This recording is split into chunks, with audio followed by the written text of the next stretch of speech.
1000 लोगों की रहने की व्यवस्था की है।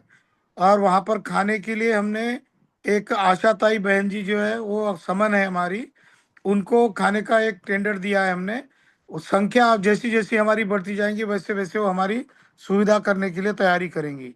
वहाँ पर बिछायत की व्यवस्था भी है, गद्दे बिछाए जाएंगे। दो मंजिला इमारत है वहाँ पर, छः हॉल है और कुछ दो चार रूम्स है। वहाँ पर हमारी व्यवस्था की जाएगी। जिन साथियों को वहाँ पर रुकना नहीं है तो बगल में 3 किलोमीटर पहले चिचोली से एक रैमसन होटल है, वहाँ पर भी आप लोग रुक सकते हो। तो उसका नंबर भी हमने डाल दिया ग्रुप में, अभी भी डाल सकते हैं हम लोग। उसके बाद जो लोग साथी रेलवे स्टेशन पे आ जाएंगे, चाहे 27-28 को हो या 29 को हो या 30 सितंबर को हो, तो जितनी संख्या में आएंगे तो वहाँ पर आपके लिए बसेस की व्यवस्था की जाएगी। बस से आपको चिचोली के लिए ले लिया जाएगा। वहाँ पर आप फ्रेश हो जाओगे, ब्रेकफास्ट या लंच की व्यवस्था की जाएगी 30 तारीख को। और 30 तारीख को जो साथी घूमना चाहते हैं उनके लिए अलग से चार्ज रहेगा, उनको दिन भर घुमाया जाएगा। 5-6 प्रकार के प्लेसेस है नागपुर में। एक तो दीक्षा भूमि है, पहले 30 तारीख को इसलिए जाना है क्योंकि 1 और 2 तारीख को काफी भीड़ होती है। 30 तारीख को आराम से आप जा सकते हो स्तूप के अंदर।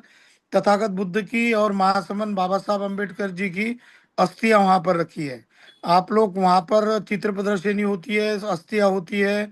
वहां पर त्रिचरण पंचशील कर सकते हो, अस्थियों का दर्शन कर सकते हो। फिर बाद में ये ड्रैगन पैलेस है, कामठी 11 किलोमीटर है नागपुर से। वो इंटरनेशनल लेवल का एक जापानीज बुद्ध विहार है। वो रास्ते में एक बुद्ध भूमि है, जो भदंत आनंद कौशल्यान जो दीक्षा भूमि में एक बहुत अच्छा रोल अदा कर रहे थे, उन्होंने भिक्षुओं के लिए ट्रेनिंग सेंटर खोला है, वो भी देखने को मिलेगा। नागलोक के बारे में हम में से बहुत सारे लोग जानते होंगे। वो भी एक TBMH जी है, त्रिरत्न बौद्ध महासंघ का इंटरनेशनल सेंटर है। वहाँ पे भी आपको एक वॉकिंग बुद्धा है, बहुत बड़ी, लगभग 60 फीट की वॉकिंग बुद्धा की मूर्ति है, उसका भी दर्शन ले सकते हो आप। उसके बाद अभी इस साल संविधान पार्क का उद्घाटन हुआ है नागपुर में, वो भी आपको देखने को मिलेगा। इसके अलावा नागपुर ये सारे भारत का सेंट्रल प्लेस है। वहाँ पर एक 0 माइल है, सारे भारत का सेंटर है, वहीं से सारी बाउंड्रीज अंग्रेजों ने नापी थी। वहाँ पर भी देखने को, विजिट करने को आप पर मिलेगा, आपको चांस मिलेगा। उसी के बगल में रिजर्व बैंक ऑफ इंडिया के सामने बाबा साहब की संविधान चौक में एक बहुत बड़ी मूर्ति है। नागपुर के सारे आंदोलन, मोर्चा रिजर्व बैंक के सामने वहीं से शुरू होते हैं। तो वो भी देखने, ऐसे लगभग 6 या 7 प्लेसेस है आपको देखने को मिलेंगे 30 तारीख को। 1 तारीख को हमारी संगीति लगेंगी दिन भर, 9 बजे से ब्रेकफास्ट के बाद। दोपहर में लंच होगा। उसके बाद हम लोग 2 अक्टूबर की 1 लाख ग्रंथ का नियोजन किस तरीके से किया जाए इसका नियोजन करेंगे। और उसी के लिए हम लोग खासकर अभी आप लोगों को एक कमिटियों में अपॉइंट किया जाएगा, आपकी एक पोजीशन होगी। आपने जो भी पोजीशन आपको दी जाएगी उस तरीके से आपको काम करना पड़ेगा। और ये काम जो है बिल्कुल विलिंगलेस नहीं करना है, क्योंकि बाबा साहब अम्बेडकर ने जो ऐतिहासिक क्षण हमारे लिए दिया था दीक्षा भूमि का, उसी चीज को हमको दोहराना है। और ज्यादा से ज्यादा लोगों के बीच में समन संघ की पहचान बतानी है, उसको प्रचारित प्रसारित करना है। और 1 लाख ग्रंथ अब हमें बांटने हैं। और फिर जो साथी 2 तारीख को सीधे आ जाएंगे, दीक्षा भूमि आ सकते हैं वो लोग। और जिनको वापिस जाना है 2 तारीख को, हम 2 तारीख को मॉर्निंग में ब्रेकफास्ट करके चिसोली से बसों से हम लोग दीक्षा भूमि की ओर जाएंगे। लगभग 9 बजे निकलेंगे, हम लोग 10 बजे तक पहुंच जाएंगे। 10 बजे से 11 बजे तक हमने ऐसा तय किया है कि हमारी एक बहुत बड़ी महारैली निकलेगी। लगभग 1,000 से प्लस लोग आए, 1,000 से 1,500 लोग बाहर से आने की संभावना है, बढ़ भी सकते हैं, 3-4 हजार भी हो सकते हैं। और महाराष्ट्र से लगभग 2 से 3 हजार लोग हमारे साथ रहेंगे। महाराष्ट्र के बहुत सारे लोगों ने हमको अभी हामी भर दी है। उन्होंने कहा कि सारे भारत के लोग अगर इकट्ठा होकर आते हैं तो हम भी उसमें शामिल हो जाएंगे। तो इस तरीके से 5-6 हजार लोगों की एक महारैली निकलेंगी। हम लोग दीक्षा भूमि के चारों कॉर्नर पे उसको घुमाएंगे रैली को। और बाद में हम लोग 11 बजे से 2 बजे तक 1 लाख ग्रंथ बांटेंगे। उसके लिए हमको नियोजन करना है, किस तरीके से टीम करना है, कोऑर्डिनेट कौन करेगा, स्टेट का इंचार्ज कौन होगा, और हमारी व्यवस्था क्या क्या होगी। लगभग 2 से 3 स्टॉल रहेंगे हमारे। और आपको एक नोट पैड दिया जाएगा।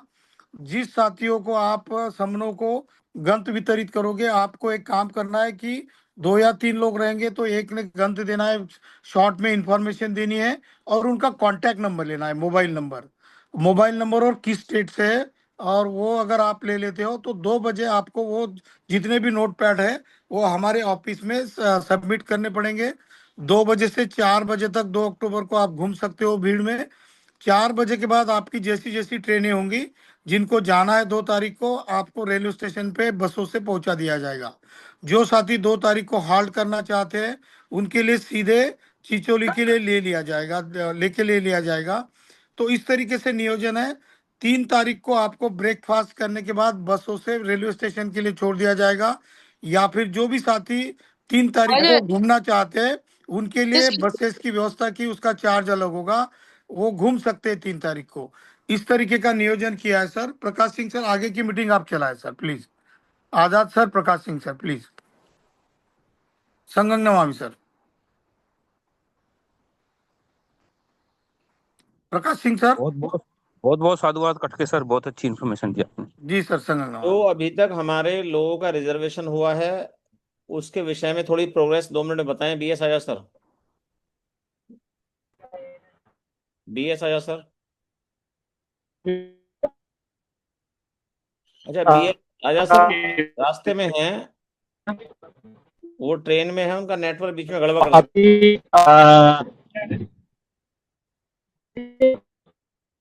अच्छा, आपकी आवाज नहीं, जब नेटवर्क आए तब बोल दीजिए सर।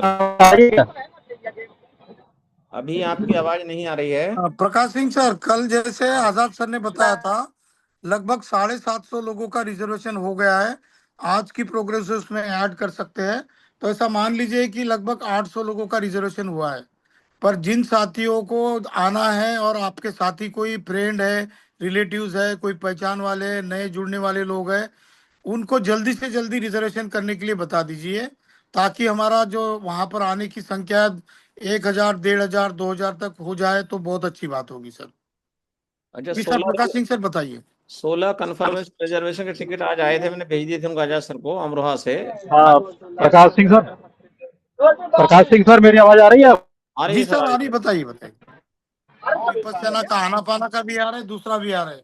जो भी साथी हॉल में ऑक्युपाइड होंगे और बचेंगे तो उसके लिए हम ग्राउंड में भी पूरा कंक्रीट फ्लोरिंग है, लॉन्स है, वो विहार में भी रुक सकते हैं हम लोग। बगल में एक हॉस्टल है बच्चों के लिए बनाया हुआ, उस हॉस्टल में भी 200-300 बच्चे बच्चे रहते हैं, वो भी हमको मिल सकता है। अभी तक हैंड ओवर नहीं है पर हम कोशिश करेंगे।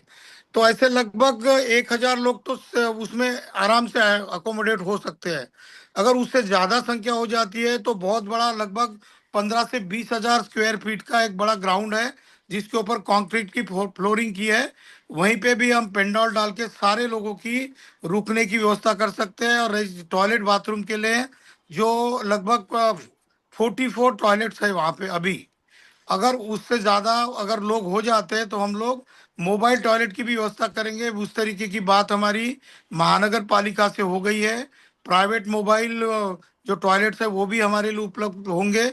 और इससे भी ज्यादा भीड़ होती है तो कंपाउंड के बाहर जो हम लोग खड्डे खोद के जो टॉयलेट करते हैं ना, वो भी व्यवस्था की जाएगी सर। उसकी आप चिंता ना कीजिए, जैसी संख्या बढ़ेगी उस तरीके से सर पूरी व्यवस्था की जाएगी सर। जी sir. Thank you sir, okay, thank you.